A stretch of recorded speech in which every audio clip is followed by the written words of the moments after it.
This is a guided meditation for creating calm and safety in a moment of experienced rejection.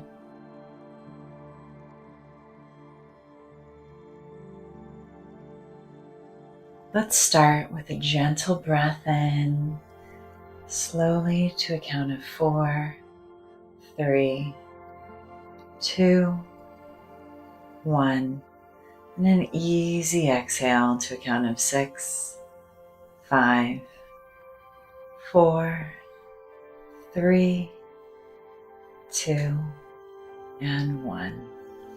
Very good. I'd like to invite you to find something or someone in your life, or perhaps even yourself, for which you experience compassion. This could be a beloved friend or family member for whom you're able to hold space when they're in a moment of pain. Perhaps a pet, or even if you rest a gentle hand on your heart space, you're able to connect inwardly with a sense of compassion. Once you've found that moment of compassion, I invite you to intentionally connect with it. Bring it front and center into your world and notice, what is the color of your experience of compassion? Soft pale blues or pinks, perhaps vibrant purples or yellows. Notice what color your compassionate state embodies. Gently deepening your relationship with that compassionate state, staying connected with the entity that you identified. Let's again breathe in to a count of 4, 3, 2, 1, and out to a count of 6, 5, 4, 3, 2, and 1. Very good. In moments of experienced rejection or abandonment, we often lose sight of compassion, of care, and of kindness. Our brain will take over, throwing us into a state of fight or flight, even freeze, or perhaps a state of fawn where we will self-sacrifice and self-sabotage because rejection really feels like we're going to die. And if you've ever experienced that in your life, I invite you to wrap yourself in a warm, gentle, loving hug and gently breathe in that compassionate energy that you just identified. And notice that in those moments, your brain is responding to the world around it from a state of threat. Your brain really feels like something is going to hurt you. And therefore, your brain generates deep distress and pain. This is normal. Let's continue gently breathing in the self-compassion again to the count of 4, 3, 2, 1, and an easy release to a count of 6, 5, 4, 3, 2, 1. And invite that compassion to settle deep into your belly, your core, to expand up to your heart,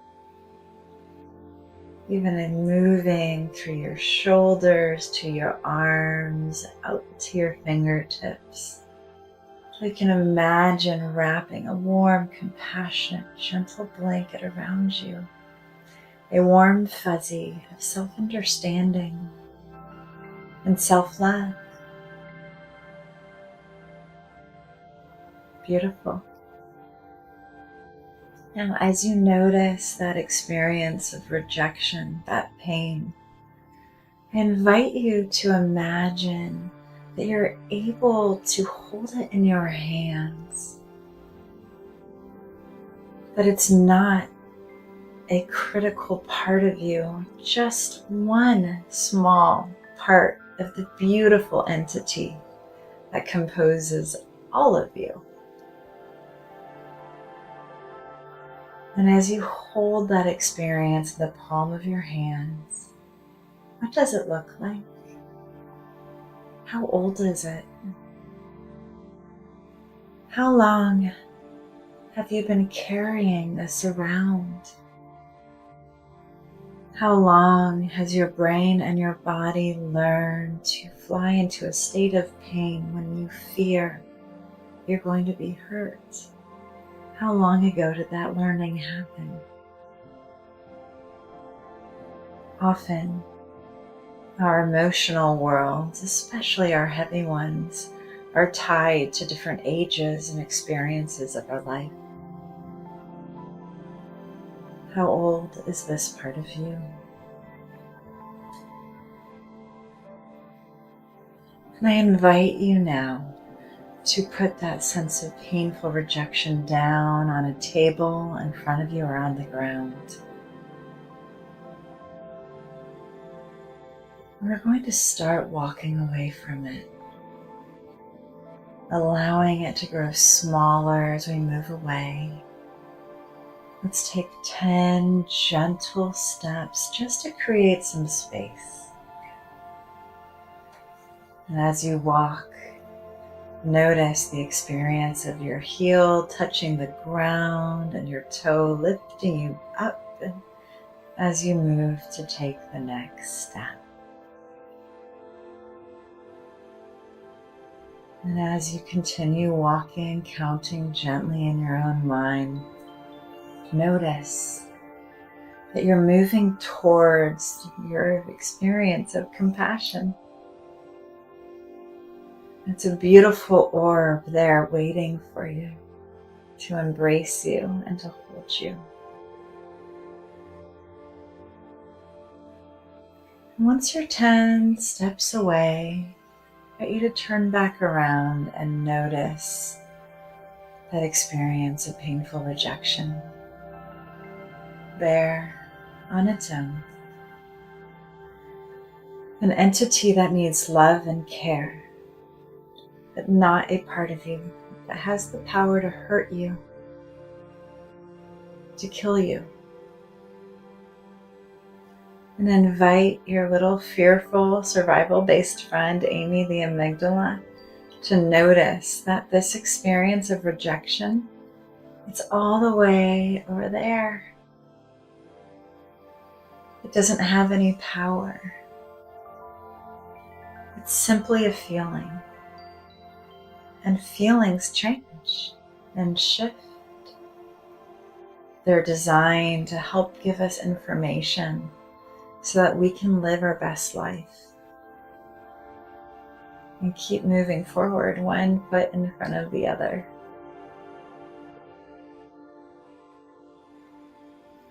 So let's welcome in another gentle breath. And as you inhale this time, I invite you to ponder, what feeling state would you like instead when a moment of possible rejection arises? Breathe in, 2, 3, 4, and a gentle pause and release. 6, 5, 4, 3, 2, and 1. Beautiful. And again, checking in with your mind and your body, welcoming that warm, fuzzy blanket of compassion. How would you like to feel the next time a flare of warning goes off that has that experience of rejection popping up and causing pain? Would you like to be able to connect more deeply to the sense of compassion you've been cultivating? Would you like a sense of strength or worthiness? Perhaps courage to learn more about what's happening in the moment, or bravery? Whatever answer comes to you, that is the perfect answer for you. You are the expert on your world and your life. And as you found that new experience that you want more of, notice what that energy might feel like in your mind and your body. Have you felt it before? Or is there somebody in your world who reminds you of this experience? And find that anchor for what this feels like and looks like.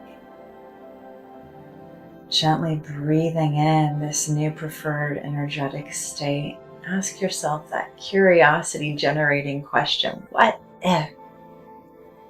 And invite your mind to explore the possibilities of feeling this way in the future. What if I was strong? What if I was safe?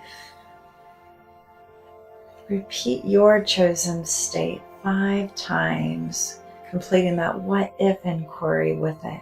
What if I was? What if? Invite that curiosity to flow. And once you've completed that exercise, what color is your preferred state? Is this a color you've seen on your life's journeys, out in nature, in the world around you? What does it smell like? Lovely pine, lemony citrus, sweet sense of chamomile. And as you notice this preferred state and its beautiful scent, let's breathe in again to a count of 4, welcoming it in. 4, 3, 2, 1, and release. 6, 5, 4, 3, 2, and 1. Beautiful. And notice as you once again turn your attention back to that preferred state, do you feel like you can feel this way? I can be courageous. I can be safe, whatever it might be. Now, once again, shift your attention back to that experience of rejection and invite this preferred chosen energy to flow towards it. And even wrap itself around it, a new part of you, merging with this old part that's been there for so long, keeping you safe through fear and pain, and inviting that part of you to welcome in a new opportunity for self-healing, to experience what it might be like to instead connect to courage or strength, to align with compassion and to have self-understanding for why it's here, and to help your system settle and be calm, and help your mind stay true and connected to your worth and your value. The next time your little amygdala waves a flag and says, I think we're going to be rejected. As always, the more you practice cultivating these preferred states, connecting with these anchors, the colors and the scents and these labels, these identifiers that you've given them, the stronger these neural networks will become. You're literally building the brain that you get to choose to navigate the world within. Happy healing. It's an honor being a part of your journey.